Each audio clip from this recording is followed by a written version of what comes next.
1980 and 81 were magic seasons for the Minnesota North Stars. In 1980, they knocked off the Montreal Canadiens to show that they arrived in the as a better franchise in the NHL after the merge.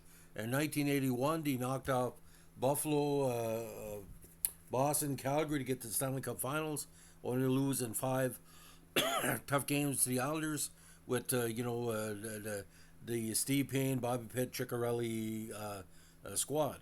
But this player came to Minnesota and, like I said, very underrated. But he was a big part of their second or third line, and he's remembered fondly because of his World Championship play in the Canada Cup, and a whole one of the probably the biggest players ever to come from Sweden to play in the NHL of that era, the late 70s, early 80s. So Kent-Erik Andersson, 6'2", 185, born in Örebro, Sweden. Now, he played right wing for the majority of his seasons, which included 7 years in the NHL for the Stars, and of course later with the Rangers. Now, the 5 campaigns with Minnesota drew a lot of interest because the amount of media coverage at the time of Minnesota's exploits, overachieving, were well documented. He had started in his native Sweden playing for Farstads BK. He also returned to the team after his NHL years and won a Swedish title there in '86. After that season, unfortunately, he was forced to retire due to an eye injury. He also played for the Swedish national team, and in '77 he got a silver medal at the Worlds, knocking out Montreal, Canada late in the set to take away bronze. Now, he skated with his hometown Örebro SK in the Swedish number 2 league. We had 6 counters in 71. From 72 to 77, put up some strong numbers: 9, 10, 10, 18, 8, and 17 counters. And 74, tremendous playoff record: 21 points in 20 postseason games, 15 goals after 10 goals in a regular season. Now, scouted heavily by Minnesota, his first campaign in the Major Pro was in 1978, where he had 33 points in 73 games, 15 goals. Undrafted, of course. 79, an injury plague season, 9 goals, 4 assists for 13 points. 1980, split time between Minnesota and the Oklahoma City Stars, 5 goals for the Stars in 10 contests and 19 points in 61 games. Now, in 1980, of course, he was part of the successful team that got all the way to the semifinals with 6 points in 13 contests. His best season from any was 81, 17 goals, 24 assists for 41 points, and 6 points in the postseason.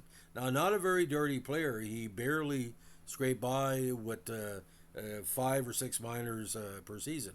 Now, after the 82 campaign, when his production started to dwindle compared to the year before, he found himself in the Rangers system.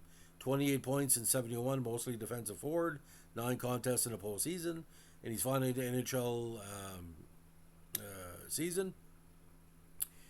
He had 20 points in 63 games, 5 goals, 15 assists, and 1 assist in 5 postseason contests. Now, Farstadt, last 85, 20 points in 32 games, and 86, the title winner, 13 points in 25 contests. Now, so for the Swedish League, 77 points in 75 games, 15 goals in the postseason. SIL totals: 80 points in 116 contests, 39 counters, 18 points in 20 postseason games. The NHL: 175 games and 175 points in 456 games, 72 counters, 103 assists. But get this, he played 50 postseason games. Pretty impressive. 4 goals, 11 assists for 15 points.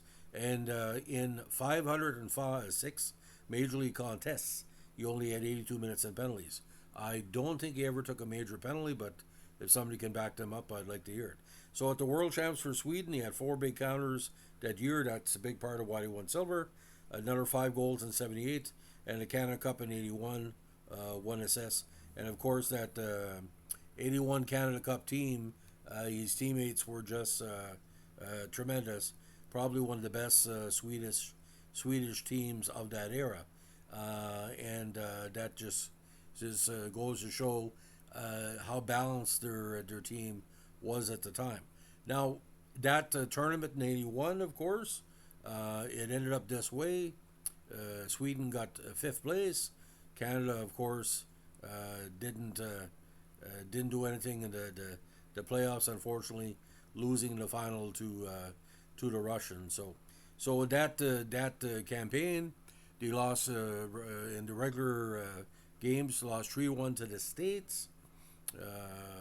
Lost 6-3 to the Soviets. Defeated Finland 5-0. Lost to Canada 4-3, and lost to Czechoslovakia 7-1. And they didn't make the what they call the postseason, the playoff round. So, ladies and gentlemen, Kent-Erik Andersson, I think what a lot of people really enjoyed his play because he mimicked a lot of the typical Swedish defensive style and a very cerebral player, no doubt. Thanks for listening. Bye.